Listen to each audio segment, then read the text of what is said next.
क्या लगता है आपको कि दुनिया में हर चीज की रेमेडी है, हर चीज का उपाय है? तो फिर एक बात बताओ कि शनि की चाल टेढ़ी क्यों है? कहानी सुनना चाहोगे? सबकी चाल सीधी करने वाले शनि देव की टेढ़ी चाल की। जी हाँ दोस्तों, आज दिन शनिवार मैं सुनाने वाली हूँ आपको कहानी कि शनि देव टेढ़ी चाल क्यों चलते हैं। तो बात है कलयुग की दोस्तों। रावण जो कि सर्वशक्तिमान था उस काल में, रावण की वाइफ मंदोदरी प्रेग्नेंट थी और रावण के पुत्र मेघनाद का जन्म होने वाला था। रावण का यह मानना था कि रावण से ज्यादा अगर कोई शक्तिशाली इंसान इस धरती पे होना चाहिए तो वो उसका खुद का पुत्र होना चाहिए। जैसे जैसे मंदोदरी के डिलीवरी का समय पास आता रहा, रावण को एक तरकीब सूझी। रावण ने सभी 9 ग्रहों को बंदी बना लिया, बंदी बनाकर उल्टा लटका दिया और प्रतीक्षा करने लगा मंदोदरी की डिलीवरी का।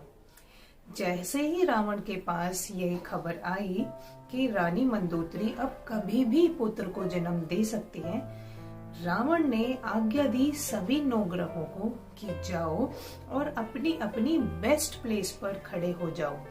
जो लोग स्वग्रही हैं अपनी खुद की राशि में बैठ जाएं, और कुछ प्लैनेट्स को रावण ने बोला कि अपने उच्च अवस्था में जाके बैठ जाएं, सो दैट उस कंडीशन में जो भी बालक जन्म लेगा, जो रावण का पुत्र होगा, वो दुनिया में सर्वशक्तिमान सर्वशक्तिशाली होगा। ये तो बहुत चिंता की बात हो गई। सभी ग्रहों ने सोचा, जब रावण ने इतना शक्तिशाली होकर हमारी ये दुर्दशा कर दी है तो रावण का पुत्र हमारे साथ क्या व्यवहार करेगा। ये तो सच में ही बहुत चिंता की बात थी। सभी ने दिमाग लगाया और प्रार्थना की शनि देव से। शनि देव भी वही बंदी थे दोस्तों। बाकी सब ग्रहों ने बोला, शनि देव अब इस शंका की घड़ी में तो आप ही कुछ समाधान करें, आप ही हैं जो हमें इस वाली घड़ी से मुक्ति दिला सकते हैं। तो क्या हुआ, जैसे ही मेघनाद के जन्म लेने का समय आया, शनि देव ने चुपचाप से अपना दाहिना पांव 12वें स्थान पर रख दिया।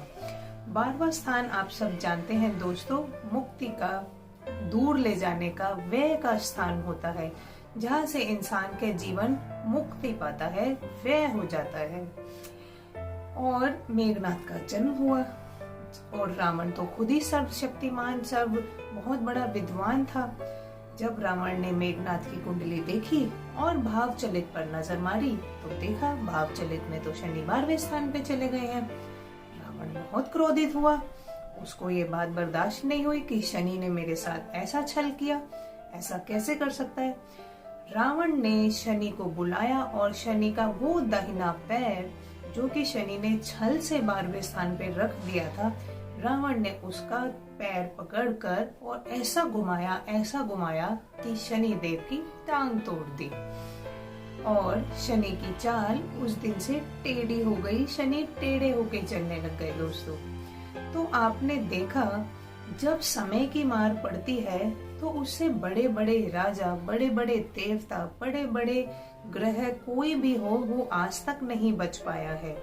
अगर शनि देव कुछ कर पाते तो उस चीज का भी उपाय कर लेते, उनकी टांग टूटने नहीं देते। हर इंसान को अपने कर्मों का फल भुगतना ही पड़ता है, चाहे वो राजा हो या इंसान हो या रंग हो या इस धरती पे जन्म लेने वाला कोई भी प्राणी हो। जिस प्रकार के कर्म आपने किए हैं और आप कर रहे हैं, आपको जो फल मिलेगा बिल्कुल उन्हीं के मुताबिक मिलेगा।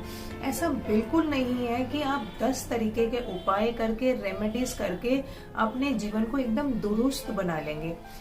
दोस्तों, उपाय काम करते हैं, मैं मना नहीं करती, रेमेडीज काम करते हैं, पर हर चीज का एक तरीका होता है। लाइफ को बैलेंस करने के लिए हर चीज काम आती है, पर एक्सेस नहीं कर सकते। हम किसी भी चीज की अति नहीं कर सकते, नहीं तो उस चीज का असर, उस चीज का रिजल्ट हमें मिलना बंद हो जाता है। मैं आप लोगों से रिक्वेस्ट करना चाहूंगी कि आप लोग अपने हॉरोस्कोप की जानकारी रखें, आप लोग हॉरोस्कोप दिखाएं, उसको डिस्कस करें। पर ऐसा ना सोचें कि जिंदगी की हर चीज का उपाय हो सकता है। अगर आपने कुछ गलत काम, कुछ हल्के कर्म, कुछ नीच कर्म करे हैं तो फल तो भुगतना ही पड़ेगा। ऐसा नहीं है कि कर्म तो आपने कर दिया पर फल भुगतने के टाइम पर आप उसका उपाय कर देंगे। जी नहीं दोस्तों, आप जिंदगी को बैलेंस बनाना सीखें।